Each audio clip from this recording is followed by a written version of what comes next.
Hey everybody, welcome to today's lesson on box and whisker plots. You've done box and whisker plots before. I'm sure you did them last year, so this is just kind of a review lesson. You'll see them throughout the year on homework and review lessons. So I wanted to make sure that we got a lesson on reviewing these box plots. Box plots are a unique plot that you tend to not see very often, but basically what it does is it takes some numerical data and divides it into quartiles, so you can have a better understanding of where the data lies, and we'll start to begin to analyze the data so we can answer some questions. Okay, on your notes page, if you're able to print that out or if you already have a copy of it, we'll be filling this in on both sides. If you do not have the note sheet available to you, you can take just a regular sheet of paper, write down the data set, and work along with us. Okay, so at the top of your box and whisker plot notes is an example. This is called the 5-number summary. These are the 5 most important things we always try to identify when working with the box and whisker plot. You have your lower extreme, the lower quartile, the median, the upper quartile, and the upper extreme. And I will tell you there's often other names for these, so it just kind of depends on how the question is asked. But the lower extreme can also be called the minimum. The upper extreme can also be called the maximum. The lower quartile could also be called quartile 1. And the upper quartile could also be called quartile 3. So depending on how it's asked, you want to understand the different names for the 5-number summary. Okay, we're going to be working with the data set today here that's listed. We have 213, 115, 147, 238, 156, 178, 219, 224, 121, 165, and 220, if you want to write those down if you don't have a note sheet. I listed all the steps for you, step 1 all the way through step 8. So when you go to do your homework, if you don't remember exactly which steps to go through, it's all listed out here for you. Okay? So the first step that you're always going to do when setting up a box and whisker plot is you have to take that data and you have to organize it. We're working with a lot of medians today, and we know that in order to find the median of a set of data, you do have to organize it in order from least to greatest. So go ahead and take a minute, take all of these numbers, write them down here, and put them in order from least to greatest. As you do yours, I'll go ahead and do mine on the note sheet as well. Okay, so we're going to start out with the least number, which is 115. I like to mark them off as I go so that I know I got it. 121, 147, 156, 165, 178, 213, 219, 220. What's left? 224 and 238. It looks like I got them all, but I'm going to double check. I have 1, 2, 3, 4, 5, 6, 7, 8, 9, 10, 11 numbers. In my data set, I have 1, 2, 3, 4, 5, 6, 7, 8, 9, 10, 11 numbers. Okay, so I should be good. We're ready to move on to step 2. Step 2 is drawing the number line. You have to have a number line in order to know where to put your box plot. And let me just caution you, a common mistake is people make a number line and they only use the numbers in the data set. Well, you can't do that because otherwise the box and whisker plot will not look the way it's supposed to look. So you have to have a regular number line with even intervals so that you know where to put certain numbers on your box plot. So I made the first one for you already. You don't have to start at 0, it's not necessary. Our lowest number is 115, so it would be silly to start at 0. You can start wherever you want. I usually say go a little bit below your lowest number and a little bit above your highest number. So I decided to start at 100 and go by 20s because we have quite a big range in our data set, all the way from a low of 115 to a high of 238. So I needed to spread those intervals out, or else I would have had a ton of numbers on my number line. So when you create your own number line, you kind of have to ask yourself what makes sense with the data set that you're given. Should I go by ones? Should I go by twos, by fives, tens, 20s in this case? It just depends on what numbers you're given in your data set. Okay, so I already made the first one for you. So that moves us on to step 3. We need to find the median of this data set. So if you remember from doing that in years past, you're going to count your way in the middle and circle the median. So we got 1, 2, 3, 4, 5. Looks like 178 is right in the middle, and that's our median.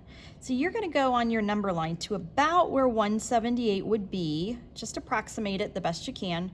Go above and make a little line, and above it put 178 so we know what it is. Okay, this is the beginning of our box plot.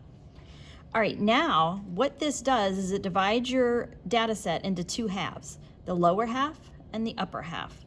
So what I want you guys to do is find the median of the lower half of your data and the upper half. Ignore 178, we're taking that out and just using the other numbers. So we're going into the middle of the lower half and into the middle of the upper half. And I need lines for each of those 2 numbers, just like we did with 178. So I'm going to go about where 147 would be, give or take. Eyeball it there, 147. And all the way to 220. That's a little easier because it's on my number line. And now we have our 3 values. So you're going to take a line straight across the bottom, straight across the top, and that creates the box. Okay? All right, we also need whiskers. Whiskers take us out to our minimum and our maximum. So our minimum number is 115. So we'll go to about where that is, put a little dot, and draw a line to the box. Label it 115 so we know what it is. And also our maximum, or our upper extreme, is 238. So I'll go to almost 240, the whisker there, and label it 238. Okay, now we created our box plot. So what you see here is we have a data set that kind of tells us how spread apart our data is, where the quartiles are, where the median is. The very first whisker here is quartile 1.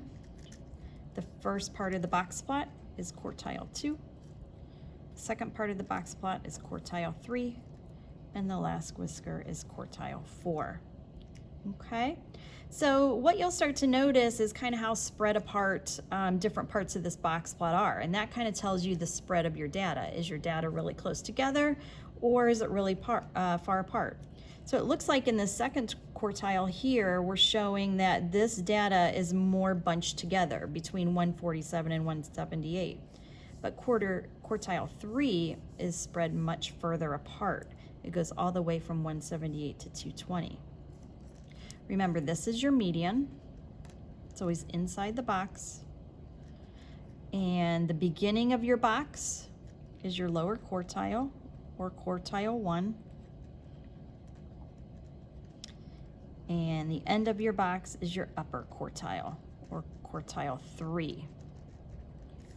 Because each of these quartiles, we have 4 of them, each quartile represents 25% of the data.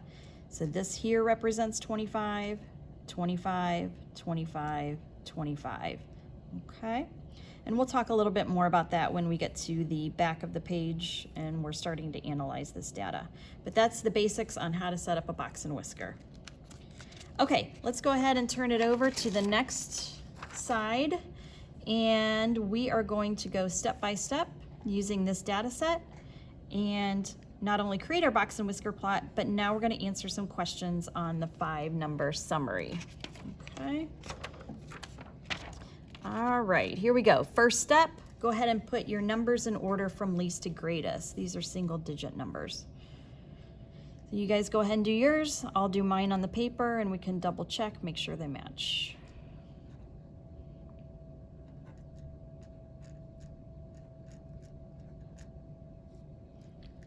Again, I recommend you cross out as you go.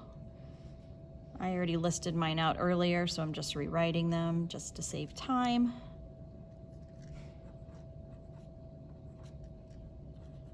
But I will double check to make sure I didn't miss anything.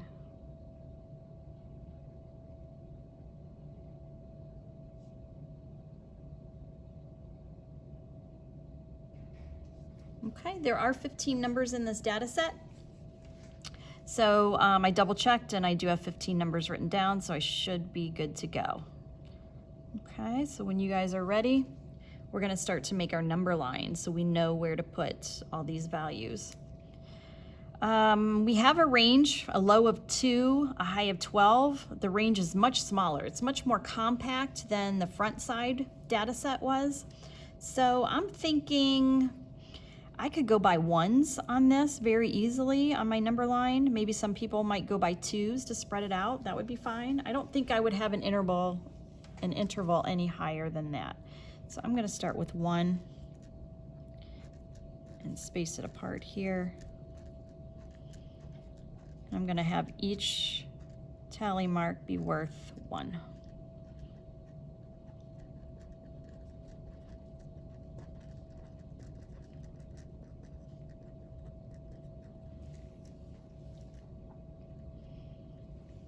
Okay. All right, that looks pretty good. So I think we're ready to go ahead and set up our box and whisker plot. Remember, the next step is to find the median of the entire data set. So you want to count your way in toward the middle.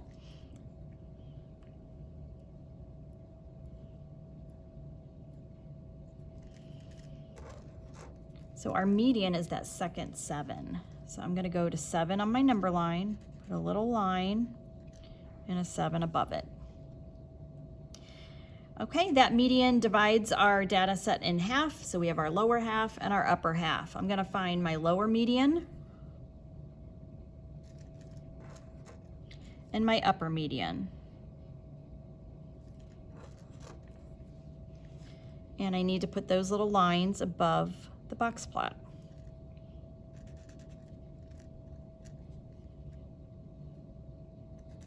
If I'm ever going too fast for you to get your notes taken down, just go ahead and pause at any time and catch up, and then you can get back to where we are.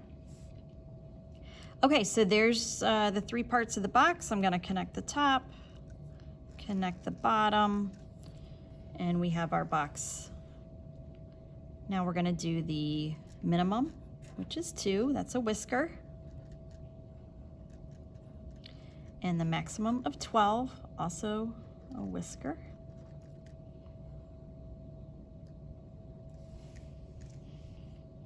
And we're done. Okay. What I see right away, look how long this whisker is. So in this upper quartile here, this 4th quartile, there's a big spread of data. It's all the way from 8 to 12, which is, you know, a difference of 4. But if you look at this whisker, this is much closer together. There's only a range of from 2 to 4, so that's a range of 2. Same with this first part of the box. We have a range from 4 to 7, much more spread out around here. But look at all these numbers bunched up between 7 and 8. That data is not spread out at all.